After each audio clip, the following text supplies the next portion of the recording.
Nous allons nous pencher uniquement sur la proposition de loi modifiant et complétant la loi numéro 16 par 011 du 15 juillet 2016 portant création et organisation de la profession d'huissier et justice au marché boursier en République démocratique du Congo.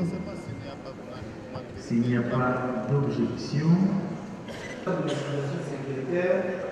dans les districts de la Chambre et singulièrement dans les communes de Kimbatsek et Njili. Aujourd'hui, ils sont continuellement exposés à des actes de banditisme d'une extrême gravité. Là, je note qu'il y a des vols à main armée, des agressions violentes, extorsions et qui ont apporté une somme importante d'argent.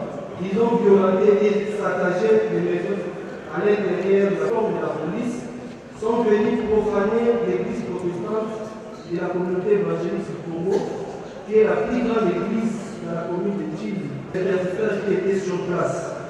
Je vous signale que cette paroisse abrite un centre médical et par traumatisme lié au tir de balle, une femme a perdu son enfant pendant le travail d'accouchement. De confier à la question économique, financière et de contrôle budgétaire au projet de loi relatif au marché financier en République démocratique du Congo pour un examen municipal. Ainsi, le rapport à politique générale est présenté à la plénière d'Assemblée. L'examen de chaque article et 4 le vote. Merci beaucoup, monsieur le journaliste. En vue de combattre la milice Mobondo, notre gouvernement, en tête le président de la République, avait mis en place une unité spéciale de nos forces armées de la République, une unité qu'on appelle Cobra Royal, les Bérets Verts, qui ont été déployés dans la zone d'opération, qui est le territoire de Kwamout, où sévissaient les Mobondo, où opérait la milice Mobondo.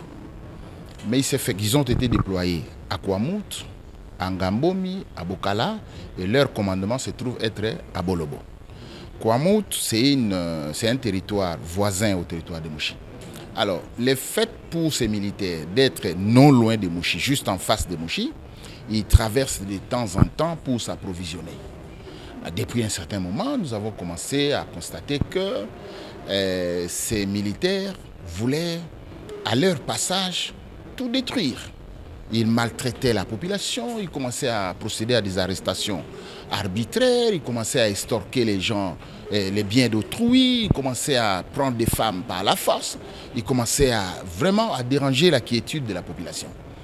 Et pour un premier temps, ça c'est l'histoire que je raconte un peu, au premier moment, c'était qu'un des militaires est allé prendre une fille d'autrui par la force devant ses parents et l'a retirée sous menace d'armes.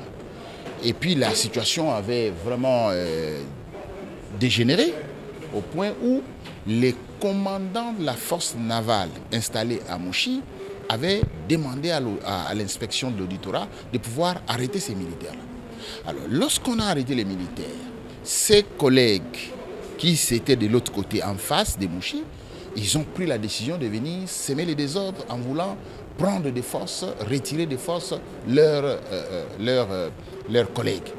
Alors, c'était terrible, comme là-bas, il y avait des armes, de l'autre côté, il y avait des armes, et ça a failli déclencher une guerre. Les gouverneurs de province sont descendus jusque-là pour essayer d'arranger la situation. Les commandants de ces bataillons se trouvant à Bolobo étaient venus jusque-là à Mouchi pour qu'il y ait apaisement. Et effectivement, il y a eu un petit apaisement. Mais après, on se rend compte que les militaires veulent reprendre avec ces mêmes pratiques. Commencer à aller manger dans les maléois d'autrui, ne pas payer, et taper sur les enfants, taper sur tout le monde. Et alors, ça devient inquiétant. Ça devient inquiétant. Et moi, en tant que député national, je ne peux qu'agir conformément aux besoins de ma base, de ma population. Lorsque ma population se sent en insécurité, je ne peux faire autrement que me plaindre aussi. C'est pourquoi je viens de faire une motion d'information pour que cette information puisse remonter jusqu'au niveau du commandement militaire pour que ces pratiques-là puissent cesser. Je veux bien la présence de nos militaires, nos vaillants militaires de FARDC pour une cause noble comme celle-là, lutter contre les Mobundo. Mais je n'accepte pas que la population puisse en souffrir, alors que la population est censée être en paix à côté de nos militaires. Donc c'est comme ça que j'ai fait une motion d'information à ce titre.